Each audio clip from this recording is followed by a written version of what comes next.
Everybody, welcome back. We're doing another Marvel Future Revolution video. In this one, we're going to be looking at the population of the game. Are we exploding? Is this a great sign of things to come?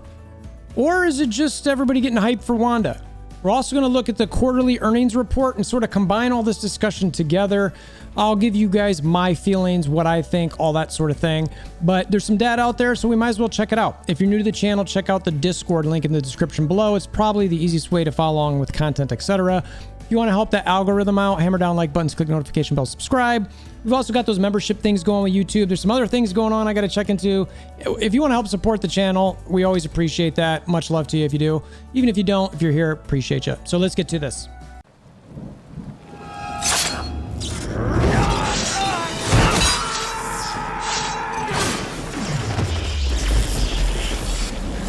Bring me WolverThor!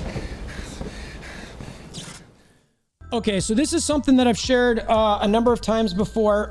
We know some people on multiple server, well, this one person in particular goes, who is Deathpool? They're on every single server in the game. So they have, it's an inexact science, but it gives away where they basically go into, I believe it's Battle Challenge, and they can see exactly where they rank. I think they like 1 star the first one and then don't touch it. So they see where they end up ranking. And they can see that there's basically that many squads actively participating in the game. So what this does is you can see in this column here that about a week ago on the 8th, this is where all the squad counts were based on that time. It's got all the different servers on here. You can see America West, East, Europe, Asia, South Asia, all these different areas. It shows all the servers, and then it goes to the counts, total number. All right, and that's ending on that week, on the week of 5/15. There should be a line here. You can't see it, but this is separated. So you'll see the number change from left to right. Sometimes these go up, sometimes these go down. Now, in the last few months, it's been going down quite a bit. The game has been losing quite a number of players. I think part of that is because people were not okay with some of the balancing. Some of the offers were not to their liking, and some of the gameplay they just didn't enjoy. They thought it was too PvP centric, etc. So we're gonna see what these numbers are. You can see them as I'm talking here. Probably you're getting a good feel for it. But just looking at these servers, you can see, 23, 32, 24, 32. They're all going up. Some by a significant amount. Omega Flight went up about 500 people. We've got about 800 people there, 900 people, 500 people, 1,100 people on Asgard. That seems to be, by the way, that European Asgard server seems to be like one of the hottest places out there as far as playing. A lot of good players in there from what I understand. Asian servers, this one went up about 300, 400, 3 to 400, 300. We're talking about South Asia. That one went up almost 1,400 people. Wakanda, another 1,400. The Frozen Peaks, that one only went up about 600. So they gained roughly 14,000 or 13 to 14,000 squads in a week. So you can see all the numbers are right there that I just did in my head. But anyway, and it shows the percentage increase. 39%, 37%, 45%. On my server, it went up almost 45%. That's kind of bonkers. And then an overall total of 38%. So let's focus on this for a second, because this is really exciting to me. Not just because that means there's more people in the game just to play with, but theorycraft with, and that hopefully, like, I enjoy playing the game. Generally speaking, I enjoy the gameplay. So I am excited if I see more people come into the game. Now, I think that there's a few things going on here with the Wanda release.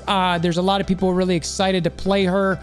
She is very exciting. She's very cool. I enjoy her gameplay. It seems like there is a lot of different avenues you could go down for gear, which I like. I think I see skill sets so far that there seem to be a lot of different options. A lot of people are saying, what's the best? What's the best? I'm like, one, it's too early unless you wailed like crazy and did every single gear set and tested it out and actually did DPS meter type situations and just the same set criteria, and then you test it in different ways. That's the only way to really know, which frankly, I don't know if, you'd have to spend thousands to tens of thousands of dollars to test that out in a short amount of time. And if somebody did that, please come talk to me. I'd love to hear from you. But she seems great. So I love what they've done with her. Specializations are fun. And she seems like she, as far as PvP goes, there's a certain sequence of events that you need to get lined up for her to get her to be really good. So it's not just like, well, I'm going to spend a bunch of money and plug and play and be dominant. So lots of numbers up. I mean, I love this. I've seen more ads out there on all the social medias for the game, whether it be Facebook or Twitter or Instagram, whatever it might be. I mean, YouTube, I'm seeing ads. Marvel Entertainment had a YouTube ad out there that had over, 200,000 views. I think it had 220,000 views as a couple days ago. This isn't Marvel Games, this is Marvel Entertainment. So, the Marvel, I'll call it like corporate universe, is making sure this game is getting out there even more. So that tells me that they're getting more and more comfortable with where the game sits currently, with whether it be the balance or just how it takes to level it, etc.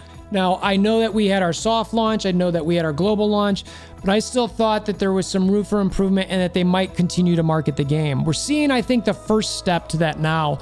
I think that we'll continue to see this as time goes on. I think that they'll do this for a little bit with this. I think we'll come up a bit, we'll come down a bit. You'll get some people who naturally will, see the game, just like maybe this isn't for me, or maybe they'll decide, you know what, this is very difficult for me. I can't build up what I want to here. I'm done. And then it'll retain some players as well. And then they'll, as that's sort of settling out a little bit and they get some further balancing, they'll have something else happen that they'll introduce, whether maybe it's the Thor movie, maybe it's one of the TV shows, and they'll maybe do another marketing campaign to get a more of an influx of players. So that's what you would do if you're feeling good about your game. You're seeing numbers like this and going, guys, we have people coming. People are interested in this. We just need to make sure we're making money. And that's really what the next step of this is. Now, everything I've shown to date, I think is great. Now, what I'm about to show, though, is the quarterly report, which has been out for a little bit. I was waiting to cover this because I kind of wanted to see where this was and do a double-edged video. So it's going to be, I'll go over this quarterly report and I'll kind of combine it at the end. So the quarterly report, this is public information. You can find this on the internet. This is Netmarble, and basically what goes through here is they just do all, and you can, if you want to pause at any point, feel free to pause. I am not going to go through each aspect of this. So you can just see, I'm going to hit the hot topics here for me that I want to cover in this video, but if you want to get anything in particular, that's, again, feel free to pause. So, and all this is in Korean as far as dollar, or as far as their currency goes. So if you want to go into exchange rates and stuff, again, feel free. I'm not going to do that. You can see how the full Netmarble quarterly earnings for the first quarter of 2022 is down from the last quarter of last year. Now, comparative to the first quarter of 2021, it's up. I always like to compare to similar quarters because it's the same time frame of year. Now, were the circumstances the same? Who knows? And what I mean by that is maybe they released more games this year than last year, whatever. But I like to look at that versus the last quarter, or the adjacent quarter rather. So we've got revenue up at 632. Where is that revenue coming from? They go through their operating profit, net profit, all this stuff. Frankly, there's so many different factors in there. I'm not going to focus on it. Again, revenue breakdown by region. I do like to look at this because it shows like almost half of their revenue comes from North America, which I am still sort of surprised about. I thought there'd be more in the Asia region, even a little bit more in Europe maybe, but North America is just spending money on Netmarble games. I don't know, something about North America just really eating that stuff up. But so you see North America at 49%. Now, revenue breakdown by game, genre. So I'll focus on this for a second. The genre portfolio showed diversification across casual games, which is 48%, RPG, which is 21%, MMORPG, which is 19%, and others, which is 12%. Revenue proportion of MMORPG was decreased by 7% due to sales decline in existing MMORPGs such as Ni no Kuni Crossworlds, which I'm not familiar with that game. But whatever their casual games are, clearly that is a gigantic aspect of their core portfolio. I'm assuming that's, I don't know if it shows any of it, but game portfolio. Top revenue generators were evenly distributed between Marvel Contest of Champions, 9%, Cash Frenzy, 9%, Jackpot World, 7%, lots of slots. Maybe that's your casual games. 7 Deadly Sins, Grand Cross 7%, Nini Kuka World 7%. So if I remember that Nini one, if from the last time, I think I remember that being a new release that had some, it was overlapped and it seemed higher the last time we looked at it, but I could be wrong there. Now, one thing now, so revenue breakdown by major games. Contest of Champions, Cash Friendly, Jackpot World, all these ones we're talking about. Lineage 2 Revolution, 7 Nights 2, Blade and Soul Revolution, Cookie Jam, Harry Potter, others. No mention of Marvel Future Revolution or Future Fight. What that typically means is if a revenue doesn't have at least 3%, that it is not shown on this graph. Now, typically 3%, and we'll get into the numbers in a little bit, but that's like 18,960 of that 632,000. I think that's how the math works. So anyway, so I was like, oh, that's concerning to me. But let's keep going. All right, let's see if that's where we land for all this stuff. Goes through some more specific details, major cost structures, marketing, labor, all that stuff. Again, freeze the screen if you want to see that. New lineups in 2022. Second quarter, second half. I frankly am not, that's great. This is stuff that they've got coming up. This is probably things that they're just reporting their investors that might come out. Great, cool story. Again, more data here for the commissions, labors, revenue, all this sort of thing where you see in the first quarter where they're down as far as percents. And the first quarter over here, they've got some more data for assets, basically, and liabilities and equity. Again, freeze the screen, check it out if you want to check it, and then they have a thank you screen. So now from this, what a good friend of mine, Dante, again, shout out, I'll be shouting you out even if you're not playing the game, went from, he took, the 632 and looked at the percentages of the games here and created some charts and created some data. So these charts, let's see if I can zoom in a little bit here for you. So what he did with all these different games, Contest Champions, Future Revolution, Deadly Sins, Future Fight, Lineage 2. So you've got all this stuff, and it goes all the way back to 2017 because that's when some of those games were actually out. You can see Future Revolution started in 2021 here, where it comes up, and comes down. Now, the reason it comes down is, again, if it doesn't have 3% on here, he doesn't have any data to put in there, so it comes down. So I like comparing this to Future Fight, which was up, down a little bit, but still stayed at like the peak of where this was, and then came up, and sort of just came up, and now is at the bottom 3% here. So it's like, okay, now the other one that he had here was it dropped off the lineage, so you can see this a little bit better. So you've got a decent rise, a small fall, and then a big fall because it goes underneath 3%. So now where from here to here is it? We don't know, but it's somewhere from here to 0 because we don't have the data. So it just registers as 0. Same thing with Future Fight. These games are, I mean, it could literally be here. If this is the 18,000 mark, if 25,000 is a line right here, we know it's, around like this 18, it's here or lower. So it's not up here. So it's at least coming down to there, right? And again, the charts that he's got here, let's look at so he's got these sort of data in here where it's plugging in and puts the numbers in here based on what they either showed or multiplied the percents by from their revenue for that quarter. So you can see all of these things, takes that, puts it into a percentage, 4%, 3%. It's 0% because we don't know what it is. We don't know. So you take it down to 0. So now the question is, we were talking about this. We'll zoom back out. We were talking about this, and then it goes and you look at stuff like this. Now where are we at? What's going on here?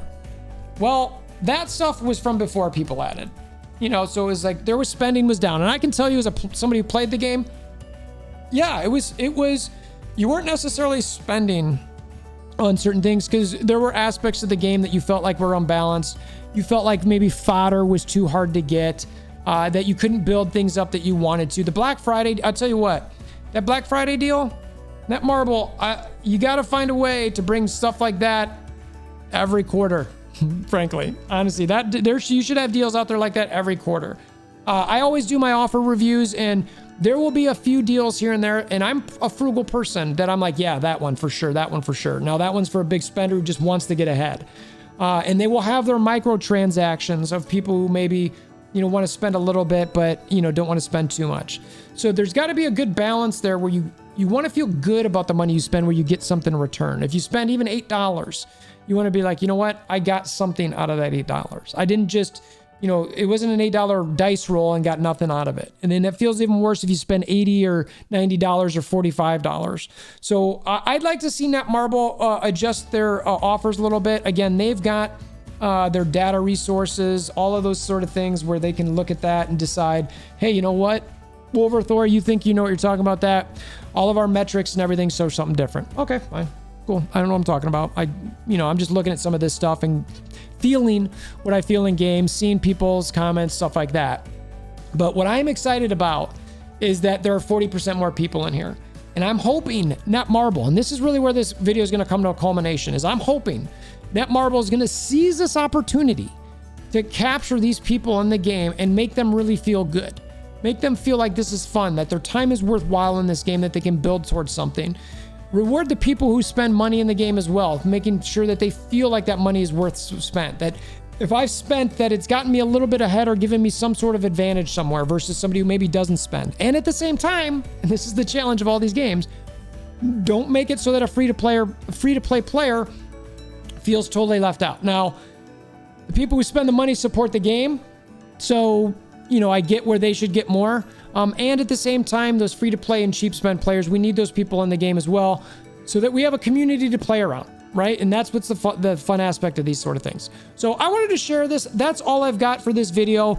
I really think this is something that's pretty exciting, but Netmarble, you gotta get stuff going here too. And that's on you. That's not on the players necessarily to just spend. People gotta want to spend. So incentivize us, etc. So I'm still loving the game. Love seeing this. Let me know your thoughts in the comments below. Come to the Discord. Let me know what you think there. Where are you at? I'm sure I'm going to get plenty of both sides. But let me know where you're at. Like I mentioned, Discord link. Come chat about this stuff. Love doing the community stuff. Easiest way to follow on content. If you want to help that algorithm out, hammer down that like button, click notification bell, subscribe, tell your aunts, uncles, nieces, nephews, cousins, all that sort of thing. And until next time, I hope you have a wonderful day.